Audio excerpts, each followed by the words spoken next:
PMA സലാമിനെ ഇനി മാധ്യമപ്രവർത്തകർ കണ്ടുമുട്ടുമ്പോൾ അദ്ദേഹത്തിനോട് അറിയാത്ത കാര്യങ്ങൾ ചോദിക്കരുത്. ദേശീയ അന്തർദേശീയ തലങ്ങളിൽ അദ്ദേഹത്തിന് അറിയപ്പെടുന്ന കാര്യങ്ങൾ മാത്രമേ ചോദിക്കാവൂ. കേരളത്തിലെ അല്ലേലും ബഹുമാനപ്പെട്ട ഉമർ ഫൈലി ഉസ്താദിനെയും വഖഫ് ബോർഡിനെയും പറ്റി അദ്ദേഹത്തോട് ചോദിക്കുമ്പോൾ മാധ്യമപ്രവർത്തകർ കരുതിയിരിക്കേണ്ടതായിരുന്നു.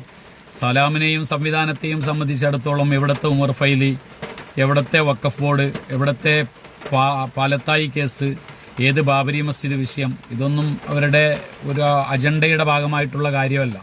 PMA സലാം നേരത്തെ മെഹബൂബ മില്ലത്തിനോടൊപ്പം അല്പകാലം നിന്നു. അതിന്റെ പ്രതിഫലം ഇരട്ടിയായി പാർലമെന്ററി സംവിധാനത്തോടുകൂടെ അതിൽ നിന്ന് അനുഭവിച്ചു. ഇപ്പോൾ പിന്നെ ഉള്ള സംവിധാനത്തിന് മറുകണ്ഠം ചാടിയപ്പോൾ ലഭിച്ചിരിക്കുന്ന സീറ്റ്, മറ്റൊരാൾ നിയന്ത്രിക്കപ്പെട്ടുകൊണ്ടിരിക്കുന്ന, മറ്റൊരാൾക്ക് പകരക്കാരനായി ഇരുന്നിട്ടുള്ള ആ സീറ്റ്, അതിലങ്ങേ ഡമ്മിയായി നീങ്ങുക എന്നുള്ള ഒരു അജണ്ട മാത്രമാണ് സലാമിനെ സംബന്ധിച്ചിടത്തോളം ഉള്ളത്. അതുകൊണ്ട് മാധ്യമപ്രവർത്തകർ പ്രത്യേകം ശ്രദ്ധിക്കണം.